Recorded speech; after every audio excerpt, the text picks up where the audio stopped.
Bonjour les amis, continuons cet évangile de Luc, exactement, c'est la continuation de l'évangile d'hier, vous savez, la vision apocalyptique de la fin du monde. Donc nous sommes toujours au chapitre 21, ce sera maintenant les versets 29 à 33. Et il leur dit une comparaison, voyez le figuier et tous les arbres, eh bien dès qu'ils bourgeonnent, vous savez de vous-même, allez voir que l'été approche. De même vous aussi, quand vous verrez cela arriver, sachez que le règne de Dieu est proche, en vérité je vous le déclare. Cette génération ne passera pas que tout n'arrive. Le ciel et la terre passeront. Mes paroles ne passeront pas.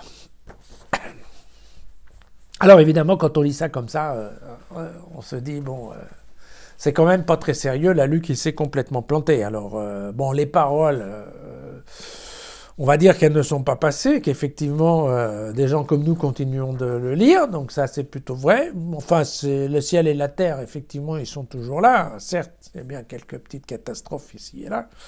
Mais enfin, globalement, on n'a pas énormément de changements, si ce n'est changement climatique, bien entendu, j'allais oublier, mais bien sûr que je n'ai pas oublié. Mais donc, on se dit qu'en effet, là, quand Luc se lance avec l'histoire de la génération qui ne passera pas avant que tout arrive, il y a probablement erreur. Il faut savoir qu'en effet, Marc et Matthieu étaient un peu plus prudents, hein, puisque eux, ils ont dit oui, mais attention, parce que quand même, hein, le jour et l'heure, on ne les connaît pas. Nul ne les connaît. D'accord. Mais bon, Luc, a priori, lui, il ne s'est pas encombré de ce genre de prudence, on va dire. Alors, voilà. C'est sûr que si on considère qu'une génération c'est 25 ans, ben on se dit, voilà, on est en 2022 moins l'année 80, vous voyez, des générations de 25 ans, il en est passé quelques-unes et il ne s'est rien passé. Donc Luc s'est complètement mis à côté, il s'est mis le doigt dans l'œil et tout ça, c'est complètement trompant et trompeur, et en plus de ça, c'est complètement faux, quoi. Voilà. Bon. Alors, je pense qu'il ne faut pas qu'on aille trop vite à dire que ce qui a été écrit dans les textes qui ont été gardés depuis 2000 ans, en général, quand on commence à dire que c'est faux, ça veut dire qu'on n'a pas compris. Bon. Ou que la manière qu'on avait de faire passer un message il y a 2000 ans, elle est vraiment plus adaptée à aujourd'hui et que donc, voilà, ça tombe à côté. Et là, dans ce côté, en fait, eh bien, il y a une proposition pour que ça marche. C'est que si au lieu de considérer que la fin du monde, c'est une fin du monde globale, un jour J qu'on ne connaît pas, à l'heure H qu'on ne connaît pas, et que ça va se passer, comme on nous l'a décrit, un peu partout pour tout le monde, en même temps, ça va être un éclair, eh bien, ouais, effectivement, là, ça colle pas. On ne sait pas encore combien de temps on va devoir attendre. Et on peut effectivement se dire que Luc s'est gouré.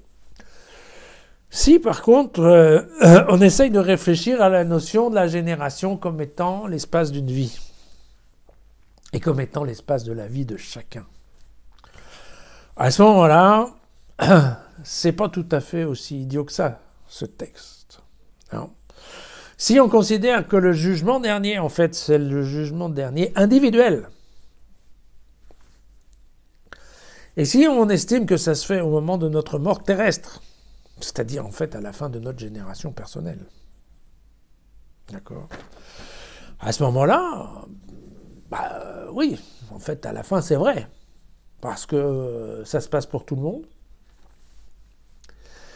Et quand ça se passe, c'est probablement le moment où, effectivement, eh bien peut-être que, oui, quand on meurt, c'est peut-être le moment où on va rencontrer Dieu. Alors je ne sais pas si on va voir sa face ou pas, mais c'est probablement à ce moment-là qu'il y aura probablement une évaluation de chacun, avec le fait que bien certains vont être envoyés en enfer, et puis que d'autres, alors ceux qui croient, ou ceux qui ont fait beaucoup de bonnes œuvres, eh bien eux seront envoyés dans la vie éternelle. Enfin, vous connaissez l'histoire. Mais si au lieu de considérer qu'en effet c'est un mouvement global pour toute la planète, on considère que c'est une vérité qui est à l'échelle de chacun, eh bien à ce moment-là, voilà, le terme de génération n'est pas si bête. Et alors, oui, vous allez me dire, les histoires cosmiques, de tremblements de terre, de catastrophes et tout ça. Oui, mais n'empêche qu'à l'échelle de chacun,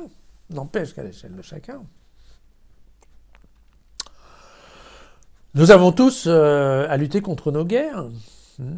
On livre tous un certain nombre de combats, parfois contre des personnes, malheureusement, pendant des guerres, mais aussi parfois contre des maladies, ou contre la pauvreté, contre tellement de choses. Et dans ces luttes individuelles auxquelles nous sommes confrontés pendant notre petit passage terrestre, combien de fois, combien de personnes n'ont pas eu le sentiment, n'ont pas ressenti qu'effectivement, oui, la fin s'approchait.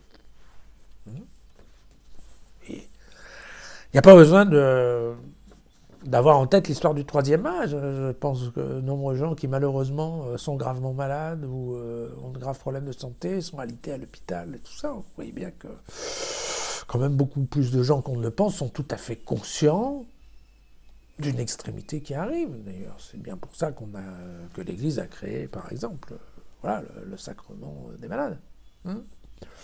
Parce qu'il y a un moment où bien tout le monde comprend qu'effectivement, c'est pas les bourgeons sur l'arbre, mais effectivement, oui, ça sent le soufre, comme on dit. Et la fin terrestre, elle est un peu inéluctable.